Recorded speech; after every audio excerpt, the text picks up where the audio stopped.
Nyt siirrymme asiaan ja aloitamme tälläkin kertaa itärajasta. Niin, itäraja ensinnäkin puhuttaa kansalaisia, jopa varmaan vähän pelottaa. Lappeenrantaan tuli 11 tulijaa perjantaina, sitä ennen Parikkalaan 4. Itärajalla ei kuuleman mukaan pelätä, mutta ovet pidetään lukossa. Syyrialaismiehet, jotka ovat Suomeen tulleet, ovat kertoneet, kuinka heidät passitettiin sysipimeään metsään, jossa he tarpoivat vaikeuksien kautta tänne Suomeen. Pääministeri Petteri Orpo ja moni muukin on sanonut, että siellä on satoja, ellei tuhansia odottamassa tänne tuloa.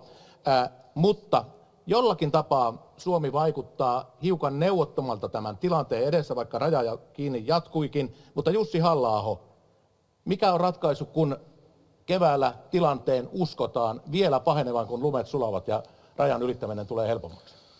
Jos tätä rajan tilannetta olisi mahdollista käsitellä pelkästään terveellä maalaisjärjellä, niin Suomi yksinkertaisesti toteaisi, että vallitsevassa tilanteessa ei ole perusteltua ottaa vastaan turvapaikkahakemuksia niitä ihmisiltä, joita Venäjä työntää rajalle. Kaikki ymmärtävät sen, että jos nämä henkilöt oleskelevat Venäjällä oleskeluluvalla tai viisumilla, niin he eivät ole akuuttia hätää kotimaistaan pakenevia ihmisiä. Me olemme nyt hirttäytyneet sellaiseen kansainvälisten sopimusten tulkintaan, joka ei enää vastaa tämän ajan realiteetteja ja tämän ajan tarpeita. Alexander Stubb, kun niitä tulee nyt näitä tulijoita, millä tavalla heitä kutsutaankaan, eihän he kaikki ihan turvapaikan tarpeessa taida olla, niin kun he tulevat maastorajan yli ja ovat jo Suomen puolella, niin millä ihmeellä heidät mukaan saataisiin takaisin Venäjälle? No siinä tapauksessa on huomattavasti vaikeampaa, jos he pyrkivät yli sinne rajan kohdalla, jonne on pistetty se niin sanottu NATO-piikkilanga, niin silloin se on oikeastaan aika paljon helpompaa, mutta näissä tapauksissa, kun toimimme kansainvälisen oikeuden lain mukaan ja myös oman lakimme mukaan, niin silloin ne vastaanotetaan, siirretään vastaanottokeskuksiin ja koko vastuu siirtyy Migrille. Mutta kuten Jussi sanoi, niin tämä tilanne on tällä hetkellä monimutkainen ja nyt hallitus tulee varmasti löytämään ratkaisuja sille, että miten tuo raja pidetään kiinni myös 11. päivä toista jälkeen. Li Andersson, oletko valmis tähän Jussi Halla-ahon ehdottomaan tapaan toimia tässä kriisissä? No en itse pidä hyvänä, että Suomi nyt reagoi tähän Venäjän provosointiyritykseen sillä, että me täällä kyseenalaistetaan kansainvälistä oikeutta tai kansainvälisiä sopimuksia tai meidän omia sisäisiä oikeusvaltiorakenteita. Mutta on kyllä selvää, että me tarvitaan keskustelua siitä, mikä on meidän pitkän aikavälin strategia itärajan suhteen. Itse olen sanonut, että mikäli mahdollista, niin pitäisin hyvänä, jos me voitaisiin pitää esimerkiksi yksi rajanylityspiste, siis virallinen rajanylityspiste auki. Osittain siksi, että meillä on ihmisiä Suomessa, joilla esimerkiksi perhesuhteiden perusteella ihan oikeita perusteltuja syitä liikkua rajan yli, mutta sen lisäksi se ehkä ohjaisi myöskin tätä siirtolaisten tuloa sinne viralliselle rajanylityspisteelle, eikä niin, että ne ylitykset tapahtuu maastorajas yli, mikä ei ole heidän eikä meidän intressien mukaista. Mutta Pekka Haavisto, miten me voitaisiin pitää edes sitä yhtä pistettä auki, jos sinne tulee tuhansia ihmisiä? No kyllähän tämä tilanne on sellainen, että Venäjä koettelee meitä, katsoo mitä tapahtuu, kun he tällä tavalla järjestää tällaista hybridimaahantuloa. Tässä minusta 3 asiaa on tärkeitä. Se, että meidän viesti sekä Venäjälle että tänne tulijoille on se, että Suomeen ei haluta tällä tavalla järjestettyä hybriditoimintaa. Toinen se, että rajalle pyritään nyt rakentamaan aitaa, jotta näitä rajanylityspisteiden ulkopuolelta tulevia rajanylityksiä ei tapahtuisi. Ja 3 tietysti se, että silloin kun ihminen on tullut yli, niin hänen asiansa käsitellään, mutta näitä käsittelyäkin voidaan vauhdittaa. Mikä tässä nyt on? Tuntuu, että teillä on niin kuin sama ratas. Me pyydettiin tähän, että onko teillä joku ratkaisu, patenttiratkaisu, kun niitä on kerta kaikkiaan jo sisämaassa ja täällä, niin mitä niiden kanssa pitää tehdä? Ellis Harry Harkimo. No mä oon vähän eri mieltä Aleksin kanssa siinä, että ne otetaan sisään ja sitten Migri ratkaisee. Me ei voida ensinnäkään avata näitä rajoja ennen kuin me ollaan saatu semmoinen lakimuutos, mitä mun käsittääkseni tehdään tällä hetkellä, että voidaan heti työntää takaisin, jos ei ole aihetta turvapaikanhakuun. Ja meidän pitää nyt unohtaa nämä kansainväliset sopimukset vähäksi aikaa, koska nyt me puhutaan hybridivaikuttamiseksi, joka vaikeuttaa meidän turvallisuutta, sisäistä turvallisuutta. Ja tässä on vielä käynyt niin, kuin me ollaan tänäänkin luettu lehdistä, että voi olla, että niitä värvätään vakoojiksi.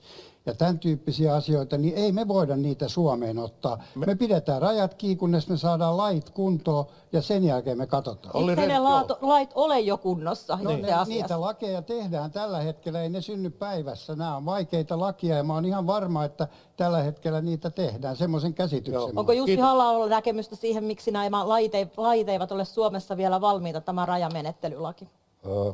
Ehdokas Andersson nosti aivan oikein esiin sen, että Suomessa on ihmisiä, joilla on laillisiakin perusteita ylittää raja, mutta me joudumme pitämään rajan kiinni kaikelta liikenteeltä juuri sen takia, että meidän tämänhetkiset tulkintamme kansainvälisistä sopimuksista ja omasta lainsäädännöstämme ovat sellaisia, että ne eivät mahdollista ainoastaan turvapaikkahakemusten vastaanottamisen keskeyttämistä. Ja turvapaikanhakijoita ei voi ottaa sisään siitä yksinkertaisesta syystä, että palauttaminen ei onnistu. Vaikka todettaisiin, että henkilöllä ei ole oikeutta kansainväliseen suojeluun, vaikka hän saisi kielteisen päätöksen, hänen palauttamisensa lähtömaahan on mahdotonta, joten hän jää Suomeen. Pitäisikö nämä kansainväliset pakolaissopimukset unohtaa? Ovatko ne aikansa eläneet ja ne voidaan niin unohtaa? Olli Rehn. Minusta ne pitäisi kirjoittaa uusiksi ja olenkin esittänyt sitä, että Suomen hallituksen pitäisi olla aktiivinen yhdessä muiden etulinjan EU-maiden ja Norjan kanssa tässä asiassa niin, että nämä sopimukset tunnistaisivat välineellistetyn maahanmuuton ja antaisivat eväitä siihen välineitä sen estämiseen.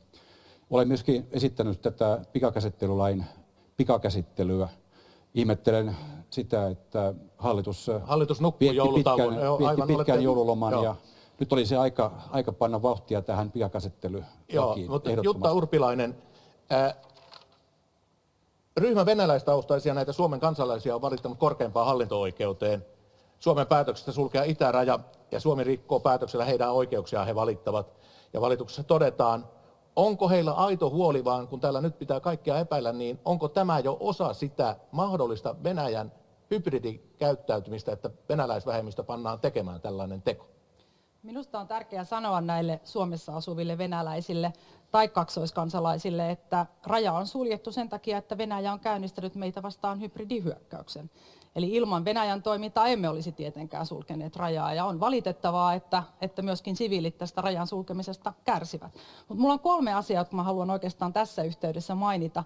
Ja ensimmäinen on juuri se, mihin Olli viittasi, että kyllä mä odotan nyt hallitukselta rajamenettelylakiesitystä, joka itse asiassa annettiin jo viime vaalikaudella, mutta sitten ajanpuutteen tai vihreiden vastustuksen vuoksi sitä ei eduskunnassa käsitelty.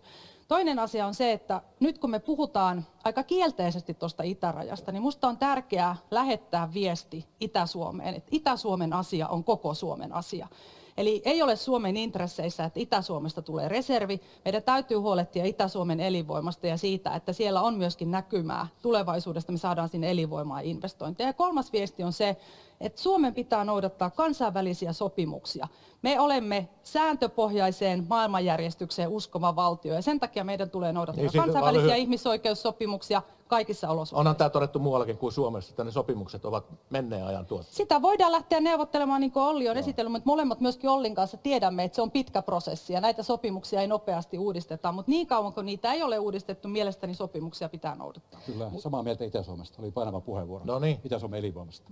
Meillä taitaa olla ensimmäinen käsiäänestys. No meillä olisi käsiäänestys tässä tulossa, katsotaan, että nyt käsiä ylös siihen, että tuleeko Suomen poistaa kaksoiskansalaisuus venäläisiltä. Niin. Katsojille tiedoksi, että me mittaamme tällaisia kysymyksillä tällaisella perinteisellä käsiäänestyksellä, koska se on vanha ja hyväksi koettu metodi. Käsi ylhäällä on kyllä vai ei? Käsi ylös. Tuleeko Suomen poistaa kaksoiskansalaisuus venäläisiltä? Eli jos nostaa käden kannattaa. Kannattaa poistamista. Tulevilta. Tulevilta, tai saatte täsmentää tässä. No sovitaan, että tulevilta. No tulevilta. Joo, eli kysyn vielä erikseen, että kuka nostaa käden myös takautuvasti kaksoiskansalaisuus pois? Eli 2 takautuvasti. Ja Alexander Stubb, haluat kaikilta venäläisiltä myös takautuvasti Suomen kansalaisuuden Pitkässä pois? juoksussa meidän pitää avata tämä keskustelu, koska yksi Putinin ydinviesteistä on kylmää. Se on se, että hän on valmis puolustamaan oman maan kansalaisia myös rajojensa ulkopuolella. Ja silloin meidän täytyy löytää jonkinnäköinen järjestelmä, jolloin tämä turvallisuusuhka ei toteudu. Pekka Haavisto. Tähän liittyy se asia, että jotkut venäläiset, jotka ovat halunneet luopua kaksoiskansalaisuudesta, yrittäneet sitä, käyneet Tehtaankadun lähetystössä. Sieltä on lähetetty paperit Moskovaan. Jostain ihmeen syystä niitä ei käsitellä. Eli käytännössä voi olla tilanne, jossa ihminen on kaksoiskansalainen ja haluaisi luopua toisesta, mutta ei pysty siitä luopumaan. Mika Aaltola ja Sari Essayah ovat olleet hiljaa. Ensin Mika Aaltola ja Sari Essayah. Joo, siis tietenkin tässä on monta asiaa. Tämä kaksoiskansalaisuus on niitä harmaita alueita. Meidän pitää aloittaa keskustelu niiden maiden kansalaisuuden sovittamisesta Suomen kansalaisuuden kanssa yhteen, joiden laki edellyttää heiltä yhteistyötä turvallisuusviranomaisten kanssa. Venäjä on tällainen, Kiina on myös toinen maa. Eli ei anneta hövelisti näitä kansalaisuuksia. Se oli liian liberaali uudistus aikoinaan ja tämä pitää niin kuin palauttaa. Tähän rajakysymykseen ihan nopeasti. Kun jos rajan yli tullaan, maastorajan ylitse tullaan, niin se on vieraan valtion operaatioon osallistumista ja se pitäisi säätää kyllä laittomaksi ja siitä pitäisi olla rangaistus. Eli passitetaan sitten niin kuin tutkintovankeuteen niitä ihmisiä, jotka tänne tulee. Nyt on Sari Essayah. Joo, kyllä tämä kaksoiskansalaisuus muodostaa riskin paitsi suomalaiselle yhteiskunnalle, niin näille ihmisille itselleen. Eli Venäjä ei häikäile yhtään käyttääkseen erilaista painostusta omia kaksoiskansalaisiaan kohtaan, ja siinä mielessä on järkevää, että tästä luovutaan. Mutta nopeasti vielä tähän rajamenettelylain valmisteluun. Kaikkia näitä, myöskin rajamenettelylakia, niin kyllä hallituksessa valmistellaan, mutta meistä varmaan jokainen täällä ymmärtää sen, että näiden lainsäädäntömuutosten tekeminen ei ole aivan yksinkertaista, ja nyt halutaan tehdä sellaisia muutoksia, jotka oikeasti ovat tehokkaita, ja siksi työtä tehdään. Li Andersson vielä lyhyt kommentti. Vielä korjata tästä rajamenettelylaista, koska sellainen tuotiin edellisen hallituksen toimesta eduskuntaan, ja silloista hallintovaliokuntaa puheenjohti kyllä minun muistaakseni Riikka Purra, eikä suinkaan vihreät. Eli jos halutaan syyllisiä etsiä, niin kannattaisi ehkä siitä suunnasta aloittaa. Mitä tulee kaksoiskansalaisiin, niin itse ajattelen, että pitää olla hyvin vankat perusteet, ja olla aika varovainen siinä, ettei luoda sellaista kuvaa, että venäjänkieliset itsessään on turvallisuusuhka Suomelle. Me ymmärretään kaikki, minkä tyyppisiä vaikutuksia se saattaa sisäisesti käydä meidän maassamme. Ja pitää myöskin muistaa se, että jos on kyse esimerkiksi työtehtävistä, jotka ovat meidän kansallisen turvallisuuden kannalta olennaisia, niin suojelupoliisi jo tällä hetkellä tekee laajoja turvallisuusselvityksiä, jonka puitteissa voidaan huomioida esimerkiksi sellaiset seikat kuin kaksoiskansalaisuus. Joo, kiitos. Ja tämän jakson viimeinen puheenvuoro Jussi Halla-aholle. Nyt kun tässä tilanteessa ollaan, niin kuinka paljon näissä kaksoiskansalaisissa on mielestäsi Suomen valtiollisen turvallisuuden uhkatekijöitä? No, suurin kysymys ei oikeastaan edes ole se, mitä kaksoiskansalaiset itse ajattelevat. Kyse on siitä, mikä on tässä todettu jo aiemminkin, miten Venäjä heidät näkee. Venäjä ei tunnusta kaksoiskansalaisuutta. Venäjän näkökulmasta nämä ihmiset ovat ainoastaan Venäjän kansalaisia ja Venäjä odottaa näiltä ihmisiltä lojaalisuutta. Ja haluan korostaa että Suomella ei ole minkäänlaista kansainvälisoikeudellista velvoitetta sallia kaksoiskansalaisuutta kenellekään. Ja venäläisten tapauksessa se lisäksi muodostaa akuutin turvallisuusuhan. Kiitoksia Jussi Halla-aho. Tervetuloa, tentti jatkuu. Käymme kullakin jaksolla 3 ehdokkaan kanssa ensin syventävän keskustelun, muut pääsevät sen jälkeen ääneen. Eli kaikille 9 ehdokkaalle on luvassa syventävä valokeila-osuus illan aikana. Ja nyt ensimmäiseksi tervetuloa valokeilaan Jussi Halla-aho, Pekka Haavisto ja Alexander Stubb. Ja aloitamme Alexander Stubbilla. Presidentti Niinistö oudoksui Ilta-Sanomien viikonvaihdehaastattelussa tällaista esitettyä jakoa NATO-presidenttiin ja EU-pääministeriin. Termit ovat teidän käyttämiänne, Alexander Stubb. Niinistö alleviivasi kahdenvälisten suhteiden tärkeyttä NATO-aikanakin EU-maiden johtajiin. Mitä vastaatte tähän Niinistön näkemyksiin? Ei ole mitään NATO-presidenttiä, mitä olette yrittäneet myydä Suomen kansalle ja ehkä itsellenne. Niin, ehkä 2 huomiota. Ensimmäinen on se, että luulisin, että tasavallan presidentin tulokulma tähän oli se, että ei pidä kaventaa presidentin roolia. Hän on siinä oikeassa. Eli tasavallan presidentin rooli on tietysti huomattavasti laajempi kuin NATO. Se toinen huomio on se, että presidenttihän hyvin huomioi 4.4., kun meistä tuli NATO-jäsenet, on uuden aikakauden alku. Ja itse haluan korostaa tätä uutta aikakautta nimenomaan turvallisuusnäkökulmasta. Eli me elämme uudessa NATO-Suomessa. Ja yksi tasavallan presidentin keskeisimmistä rooleista on tietysti olla tavalla tai toisella NATO-presidentti. Ja haluan viestittää myös ulospäin kansainvälisesti sen, että me olemme tällä hetkellä NATO-maa. Siitä se koko ajattelu oikeastaan kumpuaa. Tämähän tulee sitten pitkässä juoksussa hälvenemään. Ihan samalla kun alussa puhuimme EU-Suomesta, niin ei me enää EU-Suomesta niin, tämä arkipäiväistyy. Mutta tässä ei tarvinnut lukea oikein riviä välejä. Rivitkin riittivät, että tämä oli kohdistettu teihin. Onko niin, että joku teissä nyppii tätä istuvaa tasavallan presidenttiä tässä teidän terminologiassanne? No, toivottavasti ei. Meillä on ollut monta vuotta hyvät suhteet tasavallan presidentin ei ollut kanssa. ihan. Viestitellään, jos ei päivittäin, niin viikoittain soitellaan, keskustellaan. Ja mun mielestä on ollut siinä mielessä hienoa, kun olen saanut työskennellä tasavallan presidentin kanssa, että hänen kanssaan on voinut puhua suoraan. Mutta nyt me olemme lähdössä kohti uutta aikakautta ja siinä tietysti NATO-Suomi ja nimenomaan turvallisuus edellä on yksi osa tätä kokonaisuutta. Onko Pekka Haavisto Suomessa tarpeen puhua erikseen NATO-presidentistä? Ei sellaista käytetä missään Tanskassa tai muissakaan maissa, niin puhuta koko ajan, että olemme NATO-maa. Niin mitä te ajattelette tästä? No vähän itse oudoksun tasavallan presidentti Niinistön lailla tätä, että puhutaan NATO-Suomesta, NATO-presidentistä juuri sen vuoksi, että meillä on monta muuta, missä olemme mukana. Voisimme olla yhtä hyvin YK-Suomi tai EU-Suomi, mutta emme käytä näitä etuliitteitä. Ja kaikkia näitä foorumeita tarvitaan meidän ulkopolitiikkamme hoitoon. Minusta tasavallan presidentti Niinistö on oikeassa siinä, että nämä kahdenväliset suhteet myöskin keskeisiin eurooppalaisiin maihin ovat erittäin tärkeitä presidentille. Ja jos katsoo vaikka jopa EU-asioita, esimerkiksi sanktiot, jotka kohdistuvat Venäjään, ovat EU-päätöksiä. EUn rauhanrahasto lähettää aseita Ukrainaan. Ne ovat kaikki keskeisiä ulkopolitiikan päätöksiä, joissa tasavallan presidentin pitää olla jollain tavalla mukana. Niitä käsitellään TP-UTVassa, eli EU-asioita ei voi erottaa kokonaan presidentin toimivallasta. Jussi Halla-aho, jos olette maaliskuun 1. päivä Suomen tasavallan presidentti, niin te olette nyt puhemies, mutta oletteko te sen jälkeen, olisitteko NATO-presidentti? No, olen ehdokas Haaviston kanssa täysin samaa mieltä siitä, että ulko- ja turvallisuuspolitiikkaa ei voi täysin pitävästi erottaa EU-politiikasta, koska me olemme osa Euroopan unionin yhteistä ulkopolitiikkaa. Mielestäni on myös turhaa ylettömästi hermostua yksittäisistä sanoista. Itse ymmärsin Stubbin puheenvuoron niin yksinkertaisesti työnjakokysymyksenä. Meillä EU-asiat kuuluvat valtioneuvoston vastuulle ja näin ollen pääministerin vastuulle, kun taas perustuslain mukaan ulko- ja turvallisuuspolitiikkaa johtaa tasavallan presidentti.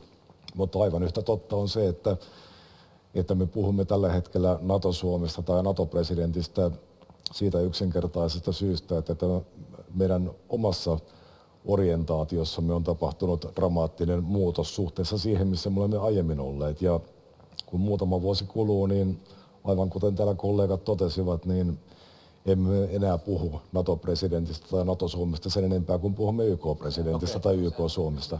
Se voi hyvin myös olla, että muutaman vuoden päästä me joudutaan uudelleen tarkastelemaan tätä konseptia EU-pääministeri, NATO-presidentti.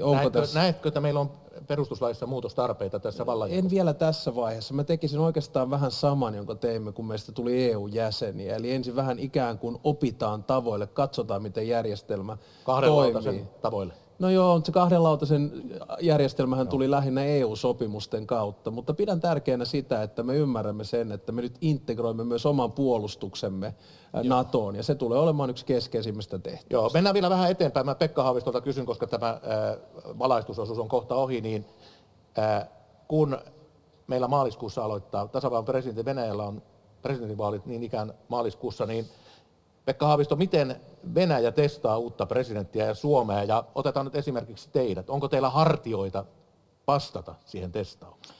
Uskon, että Venäjä testaa Suomen aloittavaa presidenttiä jollakin tavalla. Tietysti voimme ajatella näitä perinteisiä maa-, meri-, ilmaloukkauksia, voimme ajatella hybridiuhkia. Voidaan ajatella myöskin oikeastaan mitä tahansa Venäjän puolelta Suomeen kohdistuvaa uhkaa ja testataan sitä, miten presidentti reagoi, miten Suomi reagoi. Mutta Venäjälle haluan sanoa, että Suomi ei näissä asioissa heilu. Me pidämme huolen omasta turvallisuudestamme ja myös aloittava presidentti tulee hoitamaan Suomen turvallisuutta täysipainoisesti. En usko, että Venäjä tulee testeissään onnistumaan. Ja Venäjälle kannattaa tietysti painottaa sitä, että kyseessä on NATO-Suomi ja uusi aikakausi on alkanut. Ja mulle tämä on se viesti, joka kannattaa myös Moskovaan lähettää. Mitä luulet, tietävätköhän ne? Kyllä, mä luulen, että ne aika hyvin tietää, mutta sen sanotaanko alikorostaminen ei kannata. Otetaan tähän vielä Jussi Halla-aholta kommentti. Testaako Venäjä Suomen uutta presidenttiä? No, me tässä puoliympyrässä olemme vääriä henkilöitä vastaamaan tuohon kysymykseen. Jos pitäisi arvata. Ainoastaan venäläiset tietävät, mitä he aikovat tehdä. Mielestäni on syytä lähteä siitä, että Venäjä on vihamielinen toimija ja kaikki on siltä suunnalta mahdollista. Ja on syytä tiedostaa ja ymmärtää se, että Venäjä on vaarallinen valtio. Mutta tämän asian tiedostamisen ei pidä johtaa panikoimiseen eikä hermoiluun eikä vainoharhaisuuteen, vaan yksinkertaisesti siihen, että varaudumme kaikkeen mahdolliseen. Kiitoksia Jussi Halo. Ja nyt otamme kaikki muut mukaan, eli valaisemme koko studion. Ja Jutta Urpilainen on ollut käsi pystyssä siellä.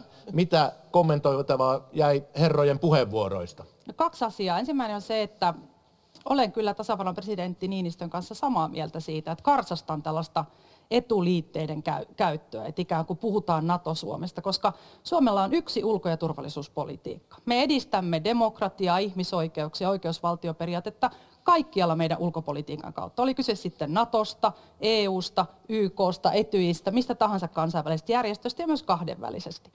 Ja toinen huomio liittyy siihen, että me aika paljon puhutaan nyt siitä, että NATO-aikana presidentin pitää huolehtia eduskunnan informoinnista, ja olen siitä samaa mieltä, mutta vähemmän puhumme siitä, miten turvaamme presidentin tiedonsaantioikeuden. Ja mulla on mielessä muutamia sellaisia esimerkkejä, vaikkapa kun Euroopan unionissa päämiehet keskustelevat huippukokouksesta, Gazan konfliktista tai monista muista ulkopolitiikkaan liittyvistä asioista. Miten huolehdimme, että tasavallan presidentti on etukäteen informoitu ja hän myöskin osallistuu kannanmuodostukseen. Mulla on sellainen käsitys ja jonkin verran tietoakin, että aina näin ei ole käynyt, että presidentti olisi pidetty etukäteen informoituna, kun pääministeri lähtee Suomea huippukokoukseen. Aivan oikein. Olli Rehn, riippuuko tämä presidentin tiedonsaanti siitä, että kuka on presidenttinä ja millainen persona hän on?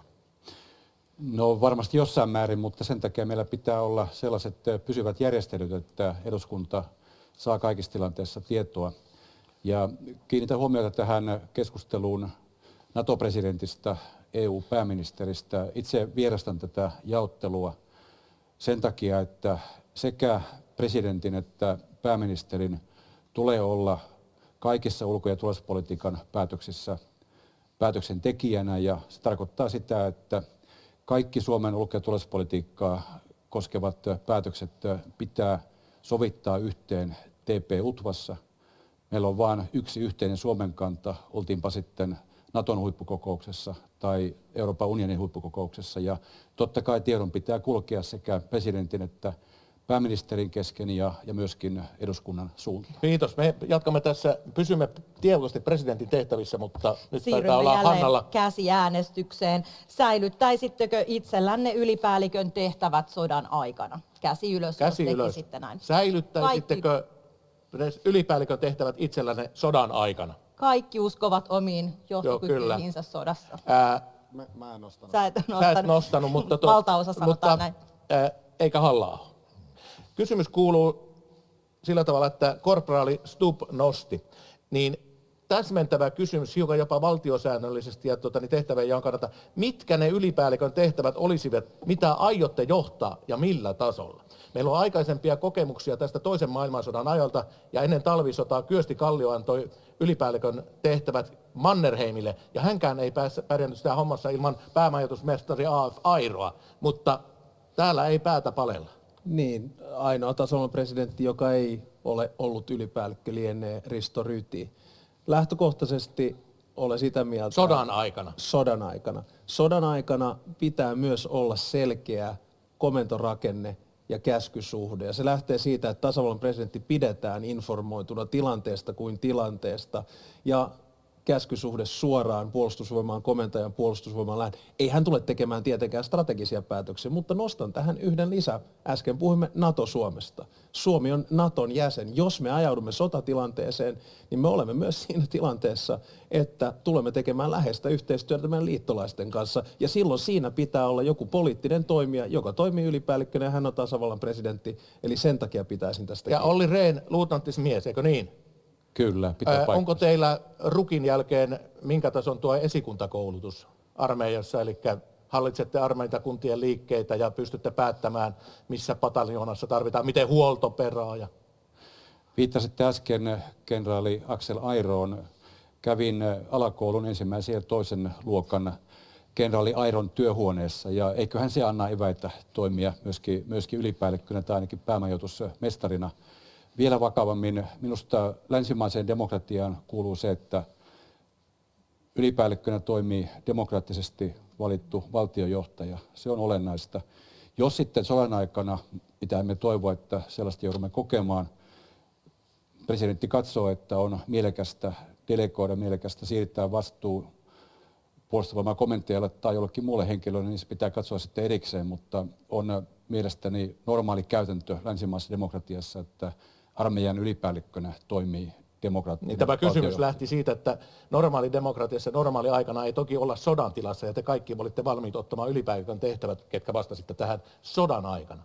No niin, otetaan vielä lyhyesti Pekka Haavisto ja Jussi Halla-aho ja Mika Aaltola, jos ehdimme ennen mainoskatkoa. Tässä on tullut hyviä perusteluja tälle, mutta nykyaikainen sodan kuva voi olla hyvin monenlainen. Se voi olla tällainen intensiivinen, kuten toisen maailmansodan aikana, tai se voi olla yksittäisiä iskuja viikoittain tai jotakin tällaista. Olemme nähneet monenlaista sotaa maailmassa.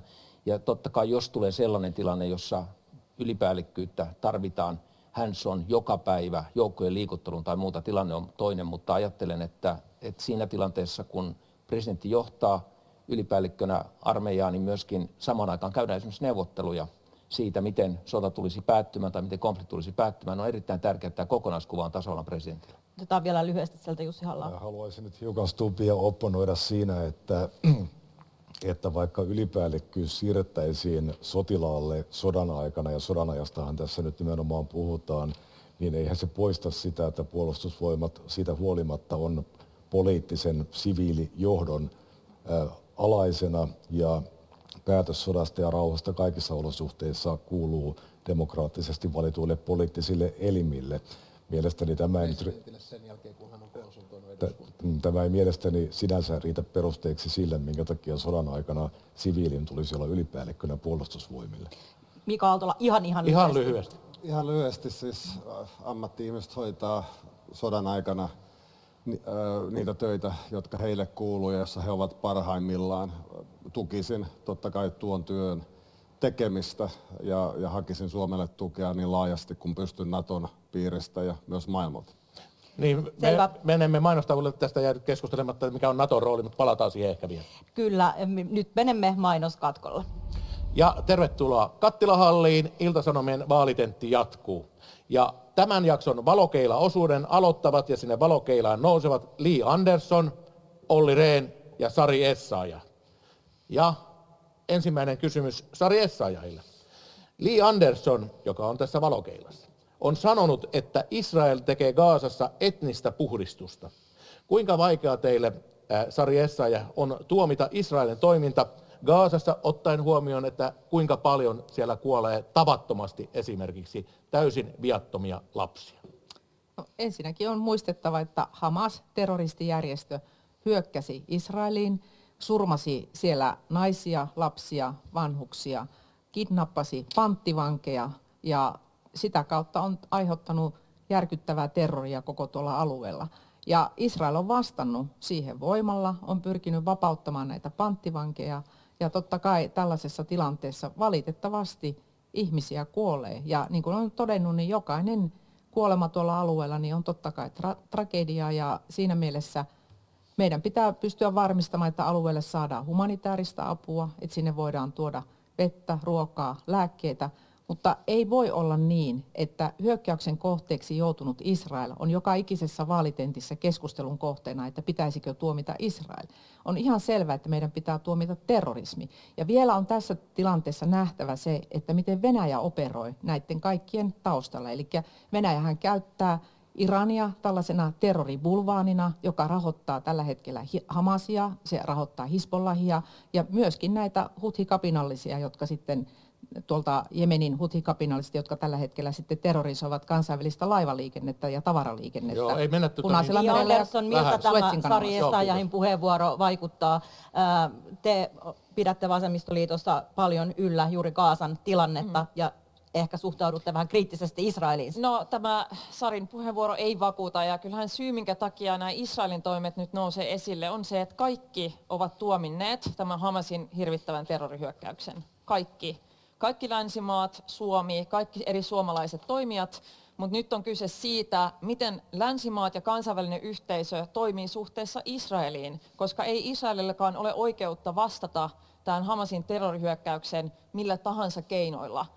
Ja nyt me tiedetään, muun muassa YK on varoittanut siitä, että Gazassa on erittäin vakava humanitaarinen kriisi. Puhutaan nälänhädästä. On tuotu esille, että 90% alle 2-vuotiaista lapsista Gazassa on vakavassa ruokapulassa tällä hetkellä. Ja mä näen kyllä, että kansainvälisen yhteisön on velvollisuus toimia niiden viattomien siviilien suojelemiseksi Gazassa.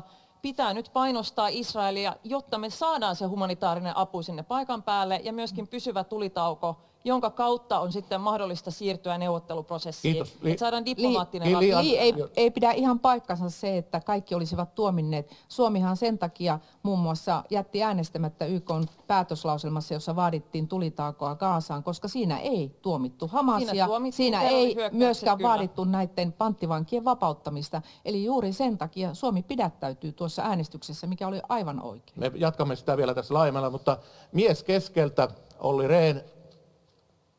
Tässä nyt on sulle Salomonin tuomio. Kumman puolelle käännyt? Sari Essayah, Li Andersson, kansanmurha, mikä?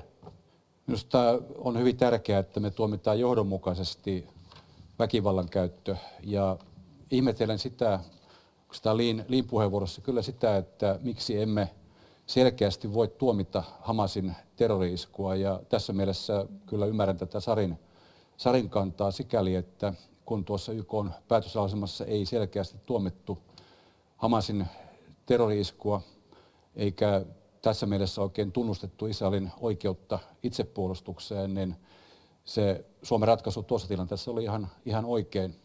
Nyt tällä hetkellä olennaista on se, että saataisiin aikaan humanitaarinen tulitauko, koska Gazassa on aivan liikaa kärsimystä. Siviilit, naiset, vanhukset, lapset kärsivät siellä. Sen takia että humanitaarinen tulitauko on paikallaan. Ja samalla toivotaan, että tästä nyt sen verran tulee kipinää, että voitaisiin käynnistää neuvottelut kahden valtion mallista, joka edellyttää sitä, että arabimaiden, muslimimaiden tulee tunnustaa Israelin oikeus olemassaoloon ja sen turvallisuus. Ja vastaavasti Israelin tulee tunnustaa Palestiinalle oikeus oikeus rakkaudella ei mennä siihen kahden valtion malliin, koska se on kyllä aika pitkässä puussa tällä hetkellä, vaikka sitä joka paikassa puhutaan. Mutta Sari Essayah ja Joe Bidenkin on aika ajoittain, vaikka tukeekin Israelia, niin kohtuullisen hermostunut tähän Netanyahun toimintaan, niin ei millään tule sitä, että missä se raja menee. No, tällä hetkellä muistettava, että USA on nyt ollut Iso-Britannian kanssa vastaamassa tähän Huthi-kapinallisten terroristiseen toimintaan, joka on kohdistunut sitten näihin tavarakuljetuksiin Suezin kanavalla ja Punaisella merellä. Ja siinä mielessä voi sanoa, että USA varmasti taistelee terrorismia vastaan Lähi-idässä, ja en usko, että siellä on minkäänlaista ymmärrystä mitään näitä terroristijärjestöjä kohtaan. Sinällänsä varmasti politiikasta saatetaan olla eri mieltä ja voidaan keskustella siitä, ja varmasti Bidenin ja Netanyahun välillä on käyty keskusteluja, mutta terrorismi on ihan selkeästi USA taistelee sitä vastaan joka puolella. Nyt annetaan Li Anderssonille Suomen linjahan on ollut aivan kristallinkirkas. Suomi on tuominut nämä Hamasin terrorihyökkäykset, EU on tuominut nämä Hamasin terrorihyökkäykset, tästä ei ole mitään epäselvyyttä. Se strateginen virhe, mikä Suomi teki silloin ensimmäisessä äänestyksessä YK:ssa, on se, että se olisi ollut paikka koota kansainvälinen yhteisö tämän tulitaukovaatimuksen puolesta, mikä Ollikin tässä sanoo kannattavansa. Onneksi Suomen linja muuttui. Suomi äänesti joulukuussa tämän tulitaukovaatimuksen puolesta, mutta se iso kysymys on nyt se, mitä kansainvälinen yhteisö tulee tekemään. Tämä tilanne Gazassa huononee koko ajan, tämä humanitaarinen kriisi syvenee koko ajan, siellä kuolonuhrien määrä kasvaa koko ajan, eikä tapahdu mitään, johtuen siitä, että Suomen kaltaiset maat, kansainvälinen yhteisö ei ole valmis ryhtymään toimenpiteisiin. Niin, täytyy muistaa, että päätöslauselma muuttui siinä välissä. Eli ensimmäisessä päätöslauselmassa ei ollut mukana Emme käy ihan kaikkia YK:n päätöslauselmia läpi. Nyt kaikki mukaan, eli studio valaistaan, muut tulee mukaan, ja Harri Harkimo saa ensimmäisen puheenvuoron. Siirrytään vähän eteenpäin. Tämä Gazan kriisi ja palestiinalaisalueen kriisi on heijastunut Euroopassa myöskin mielenosoituksina ja näin poispäin. Terrori-iskuja on pelätty paljon. Benjamin Netanyahu varoitti, että Hamas olisi suunnitellut terrori-iskua Tukholman Ruotsin lähetystöön. Voiko, Harri Harkimo, terrori uhata Suomeakin sillä tavalla, että se tulee tuolta palestiinalaisalueelta? No en ole mikään ennustaja, enkä kuulin myös, että tätä ei välttämättä ole saanut todetettua, että Tukholmaan on, mutta tietysti tämä USA:n ja amerikkalaisten hyökkäys, joka oli sinänsä ihan oikea, laivaväyliä pitää suojella, niin se tekee sen, että tämä terroriuhka kasvaa koko ajan. Ja kun siihen ei sisälly pelkästään terroriuhka, vaan siihen sisältyy se, että öljyn hinta nousee, sitten nousee kuljetusten hinta ja sitten nousee inflaatio ja sen jälkeen talous muuttuu. Niin tässä on paljon semmoisia ulottuvaisuuksia, mitkä pitäisi ottaa huomioon. Ja tässä Gazan tilanteesta, niin ihan lyhyesti sanon sen vaan, että nyt kaikki tuomitsee terrori-iskut, mutta 25 000 ihmistä on tapettu siellä ja siellä on lapsia ja vanhuksia, joilla ei ole mitään tekemistä sodan kanssa, niin pitäähän nyt kansainvälisen yhteisön ottaa vastuu ja alkaa neuvottelemaan rauhasta sinne. Kyllä, peruutetaan tässä kuitenkin nyt tähän terrorikysymykseen Mika Aaltola ja sitten sieltä Pekka Haavisto ja Jutta Urpilainen. Joo, se on todella huolestuttavaa, miten tuo Lähi-idän, se on ollut huonossa kunnossa jo vuosia, mutta se on vielä huonommassa, kun siirrytään tähän sotien maailmaan. Ja Saren kanssa täsmälleen samaa mieltä, että siellä on Iranin ja Venäjän kaltaisia toimijoita, jotka on kyllä todella hienosti saanut asioita sekoitettua. Iran on terrorismia tukenut poikkirajallista eri puolilla Lähi-itää, ja nyt pitäisi saada tuota kuriin, ja sen takia siellä Yhdysvallat ja Britannia toimii sitten Jemenin suhteen, mutta luulen, että tuo tilanne tulee kuplimaan ja pahoin pelkään, että se tulee myös eskaloitumaan, kun me siirrytään kohti vähän huolestuttavimpia aikoja. Tuosta Gazasta Egypti huolehtii ja pitää yllä sitä Gazan eteläistä rajaa ja myös Egyptillä on oma vastuunsa tästä. Kysymys oli se, että onko terrorismi mahdollisesti leviämässä Eurooppaan tai voiko se olla vaara myöskin Suomessa? Ollaan nähty tavallaan terroristisia iskuja, eli näitä Jemenin hutien iskuja Punaisella merellä.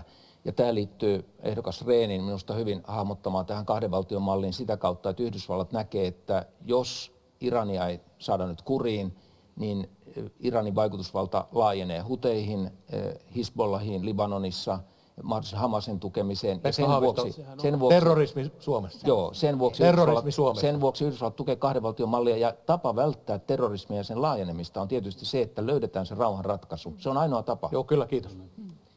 Jutta Urpilainen. No kyllä Euroopassa on sellainen yhteinen riskiarvio, että valitettavasti terrorismiuhka Euroopassa on lisääntynyt Gazan konfliktin takia. Ja itse olin Brysselissä syksyllä, kun siellä valitettavasti oli jonkin tyyppinen terrori-isku, joka kohdistui ruotsalaisiin, ja se oli hyvin valitettavasti, koska siinä 2 ruotsalaista menehtyi. Ja sen takia ajattelen niin, että samaan aikaan kun me tuomitsemme voimakkaasti Hamasin terrori-iskun, niin kansainvälisen järjestelmän uskottavuuden kannalta on välttämätöntä saada aikaan Gazassa humanitaarinen tulitauko.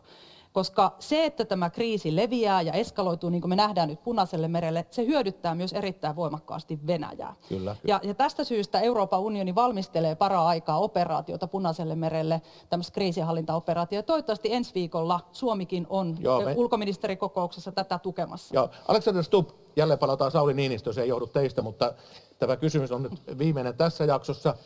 Niinistö on pitkin vuosia varoitellut löysän maahanmuuttoon liittyvästä löysästä lainsäädännöstä, joka on tehnyt Suomesta houkuttelevan ja verrannut muun muassa Pohjoismaiden tiukempaan maahantulolainsäädäntöön. Onko Suomi liian houkutteleva ja tuleeko tätä kautta Suomeen islamisaation vaaroja? En näkisi tuota, mutta haluaisin, Timo, jos sallit palata, koska eskalaatiovaara tuolla Lähi-idässä on todellinen. Ja siinä pelissä on tällä hetkellä yksi monimutkainen kokonaisuus, josta ei puhuta. Se on se, että arabivaltiot ovat puun ja kuoren välissä. He eivät halua tukea huteja, mutta heidän vihansa Israeliin on niin vahva, että he eivät ole mukana tässä. Nyt Yhdysvallat on pelaamassa tätä peliä. Itse asiassa mä Pekan kanssa vähän eri mieltä. Iranhan vetää oikeastaan kaikista naruista tällä hetkellä. Hutien naruista Jemenissä, Hizbollahin naruissa Libanonista ja sitten Hamaksen naruista Gazassa. Ja tämä eskalaatiovaara on nyt tässä vaiheessa oikea ja todellinen. Ja nimenomaan siitä kannalta, missä myös Jallis toi esille, että me puhumme kuitenkin merikuljetuksista, jotka ovat volyymiltaan noin 12% tällä alueella. Eli siihen meidän pitää nyt keskittyä. Kiitoksia Alexander Stubb. Ja me jatkamme tauon jälkeen tästä ja pakko myöntää, että menemme hiukan apokalyptisempään suuntaan, koska maailma on siinä tilassa ja siihen tämä keskustelu tällä jaksolla päättyi, mutta pieni tauko on nyt paikalla. Pääseekö mä valokeilaan? No niin, ja tentti jatkuu. Jatkamme tätä maailmanpoliittista tilannetta tälläkin jaksolla. Ja tällä kertaa valokeilassa ovat Harri Harkimo, Mika Aaltola ja Jutta Urpilainen. Tervetuloa. Tosiaan meillä on kohta 3 tulenpolttavaa globaalia kriisiä. Ukraina, Lähi-itä, arvaamaton Kiinan ja Taiwanin tilanne. Mika Aaltola, suora kysymys. Onko jopa 3. maailmansota mahdollinen, jos nämä kriisit alkavat eskaloitua? Itse olen puhunut tästä siirtymästä sotien maailmaan. Ja mitä enemmän ne rupeaa synkronoimaan keskenään, mitä enemmän siellä on samoja toimijoita, niin sitä enemmän sitten tuota sanaa, minkä justiin sanoit, voidaan käyttää. Mutta säännöllisesti noin pari kertaa vuosisadassa maailmanjärjestystä on aina pyritty haastamaan ja selkeästi semmoinen haaste on alkamassa. Venäjä etukenoisesti on tässä mukana ja sen takia meidän täytyy varautua kaikkeen mahdolliseen, mitä tapahtuu. Ja meillä täytyy olla se iso kuva hallussa, se strateginen pelilauta koko maailman mittakaavassa. Siellä on tärkeitä toimijoita. Venäjä on tehnyt, mitä se on tehnyt. Sitten Kiina, miten se reagoi tuohon Venäjän liittolaisena. Ja sitten tämmöisiä pienempiä toimijoita, jotka sekoittaa peliä siellä.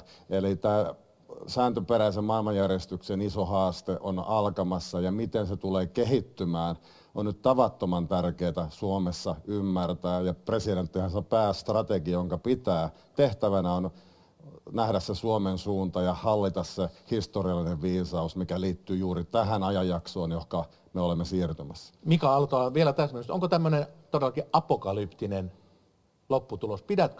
Pidättekö sitä mahdollisena? Aina se on mahdollista ja tietysti kun puhutaan niin kun esimerkiksi sodasta Euroopassa, että ei kannata uskoa, että se olisi jotenkin pystytty patoamaan. Sota on aika vinha asia, se lähtee helposti liikkeelle ja Venäjän haaste, se tulee lähivuosina syvenemään ja tätä on eri tutkimuslaitokset kovasti korostanut viime aikoina. Viimeksi Saksassa Viron pääministeri korosti tätä, että Venäjän haaste on kasvamaan päin. Älkää kuvitelko, ja tämä on oma vahva mielipiteeni, että se Venäjän haaste tulee mihinkään häviämään. Maailma ei normalisoidu. Me olemme ikävä kyllä aikalaisina siinä ajanjaksossa, jossa myrsky lähestyy taivaanrannassa ja siihen pitää valmistautua. Ja sen takia puolustusmenot 3%. Harri Harkimo, onko niin, että olemme kenties, toivottavasti emme, mutta matkalla sellaiseen tilanteeseen, jossa tuommoinen 3. maailmansodan kaltainenkin tilanne voisi olla mahdollinen? Mä en usko siihen ja mä toivon, ettei me niinku pelotella ihmisiä koko ajan sillä, että tässä tulee kohta 3. maailmansota ja pelotellaan Venäjällä ja pelotellaan kaikilla. Miksi me ei puhuta siitä, että miten me saataisiin rauhaa aikaiseksi? Niin, miten me perutetaan? Ja kuka pystyisi tekemään rauhan? Et pystyisikö suurvallat, Kiina ja USA saamaan rauhan Ukrainaa? Pystyisikö he pakottaa nämä molemmat osapuolet? Miksi me ei puhuta siitä? Miksi me ei puhuta siitä, että pystytäänkö Israeliin saamaan tai Gazaan saamaan rauha? Me ei puhuta tämmöisistä asioista ollenkaan, vaan me vaan mietitään sen kauheamman kautta. Joo, mutta näin se vaan menee, Harri Harkimo, mä tähän ei väliin. Se vaan mene niin, kuule. Ruotsissa ei se vaan mene, kuule, niin. Kuuntele. Ruotsissa on sotahysteria päällä Seilanin turvallisuuspoliittisessa konferenssissa. Siviiliturvallisuusministeri Karl Oskar Bohr sanoi, että Ruotsi voi joutua sotaan. Saksan puolustusvoimien karttaharjoituksessa käydään jo sellaisia pelejä, sotapelejä Suwalkin käytävä, joka johtaa Kaliningradiin, Liettuan ja Puolan rajalla, että olisi NATO ja Venäjä vastakkain jo 25. Niin kyllä sä voit rauhasta puhua, mutta sotaa puhuttaa vaan nyt. Voihan siitä puhua, ja totta kai Ruotsissahan nyt ei ymmärretä, mitä sana sota edes tarkoittaa. Eli siellähän ne puhuu siitä jo, että kun ne ei ole käyttänyt sitä sanaa edes. Mutta kyllä meidän pitäisi miettiä sitä toisinpäin, että millä tavalla me saadaan sitä rauhaa aikaiseksi. Ja totta kai pitää varautua siihen, ja jos me varaudutaan siihen sotaan, niin se voi olla, että me saadaan sillä tavalla se rauha. Saadaanko varautumalla sotaan rauhaa aikaiseksi? Ja Jutta Urpilainen, jatkokysymys tähän aiheeseen. Miten EU vastaa tähän kaikkeen? Riittääkö sen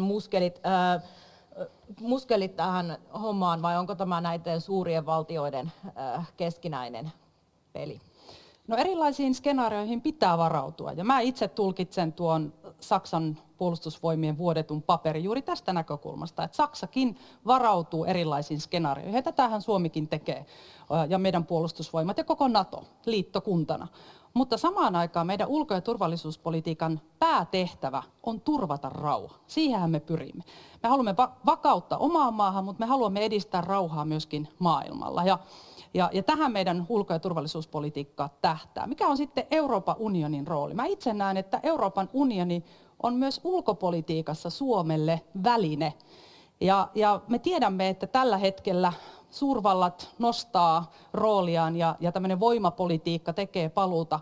Ja sen takia on tärkeää, että me myöskin Euroopan unionin kautta puolustamme sääntöihin perustuvaa kansainvälistä järjestelmää, koska se on pienen maan niin kuin Suomenkin etu. Komissaari Urpilainen, Mauno Koivistohan sanoi, hänen mielestään Suomen suurin motiivi liittyä EU-hun oli turvallisuuspoliittiset syyt. Kyllä.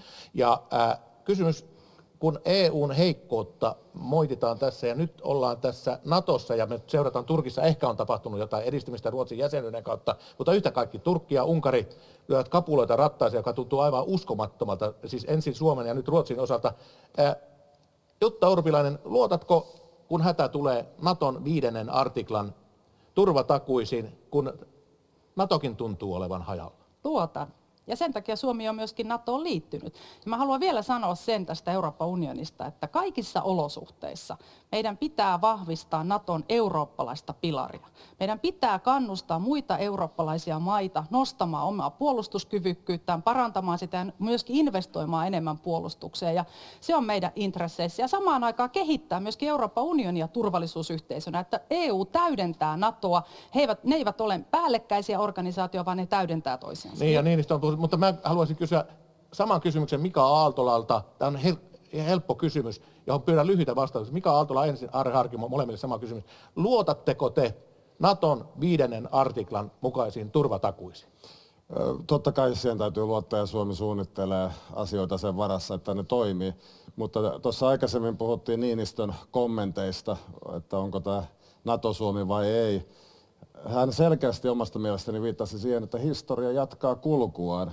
Ja silloin pitää miettiä sitä, että myös Natossa Suomen päävastuu on se oman puolustuksen hoitamisessa. Me ei saada olla heikoin lenkkejä, meidän pitää tukea muita, että ne ei ole heikoimpia lenkkejä. Ja siihen kaikkein tärkein asia on se, minkä itsekin mainitsit, että sitä rauhantyötä tässä ajassamme on se, että meillä on pidäkkeet kunnossa suhteessa Venäjään, koko Venäjän läntisellä rajalla, että se toimii. Ja silloin täytyy satsata rauhantyössä siihen, että puolustus on kunnossa, puolustuskyvyt on kunnossa. Niin. Jos ne kaikki laskee yhteen, mitä Suomi tarvitsee, niin päästään yli siihen 3%. Meidän pitää peruskivi pitää kunnossa missä tahansa tilanteessa. Joo, siis kyllä totta kai Naton 5. artikla on se, johon meidän on pakko luottaa. Siksi me ollaan menty Natoon, mutta kyllä meidän pitää tehdä ne suunnitelmat Pohjoismaiden kanssa, Ruotsin ja Norjan kanssa, koska ne on semmoisia liittolaisia, jotka on tässä lähellä ja niillä on samat intressit kuin meillä. Se, että kaikilla on USAn kanssa sopimus, DCA-sopimus 20 valtiolla, jos syttyy iso kahakka, niin ei ne pysty kaikkia maita auttamaan. Vaan silloin meidän pitää tukeutua näihin lähimaihin ja pitää siitä huoli, että meillä on semmoinen puolustus, ettei tänne tule ketään. Pohjolan linnoitustyöt aloitetaan. Ja totean vieläkin, että Mika Aaltola, Baara Bellum, Valmistaudu sota- jos rauhantöitä No, meihin. olet Timo täysin oikeassa. Maailman aika on sellainen, että tämä ei ole mitään semmoista leikin asiaa. Nämä on vakavia vuosia, mihinkä me ollaan siirtymässä ja sen takia täytyy olla visiota niitä varten ja suunnitelmaa Suomelle. Ja nyt Meillä on mitään hätää, jos me toteutamme sen suunnitelman. Nyt otetaan tähän lisää elementtejä ja otetaan kaikki mukaan.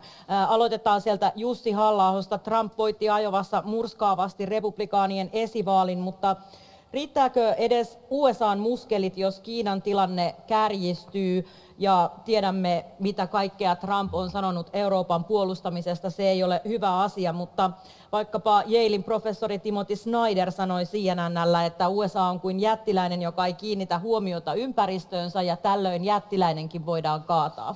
Muistetaan kuitenkin se, että Donald Trump on jo toiminut 4 vuotta Yhdysvaltain presidenttinä, eikä Yhdysvaltain NATO-suhteessa tapahtunut tuolloin mitään negatiivista kehitystä. Sanoisin, että päinvastoin Trumpin presidenttiys antoi tervetulleen herätyksen eurooppalaisille siitä, että eurooppalaiset eivät voi loputtomasti ulkoistaa mantereensa puolustamista amerikkalaisille veronmaksajille, vaan eurooppalaisten on tehtävä myös oma osuutensa NATOssa. Te kysyitte 3. maailmansodan todennäköisyydestä. Haluaisin muistuttaa, että tulevaisuus on seurausta siitä, mitä me teemme tai jätämme tekemättä tänään. Ja maailmassa valitettavasti on saalistajia, kuten Venäjä tällä hetkellä. Ja jos me haluamme ylläpitää rauhaa ja estää tulevia konflikteja, niin me emme saa esimerkiksi tämmöisellä naivilla rauhanpolitiikalla luoda kannusteita Venäjän kaltaisille toimijoille, lähettää sellaista viestiä, että aggressio ehkä kannattaakin. Miten tismalleen sama pätee Aasiaan ja Kiinaan. Ota kiinni tuosta Halla-ahon näkemyksestä. Venäjä on saalista ja millä se edes uskoo. Ja tässä tilanteessa, kun ollaan täällä, niin Natosta on puhuttu, mutta onko EU täydellinen paperitiikeri? No ensin jos Natosta muutama sana, niin NATO-kokouksissa, silloin kun Suomi liittyi NATOon, olin ulkoministerikokouksessa Oslossa, Suomelta kysyttiin, mikä on teidän arvionne Venäjän tulevaisuudesta, mikä on teidän arvionne Itämeren turvallisuudesta. Me olemme nyt aktiivinen NATO-jäsen, me vaikutamme siihen, miten NATO näissä asioissa toimii. Meidän mielipidettämme arvostetaan ja se kannattaa olla hyvin perusteltu mielipide, koska se vaikuttaa NATOon.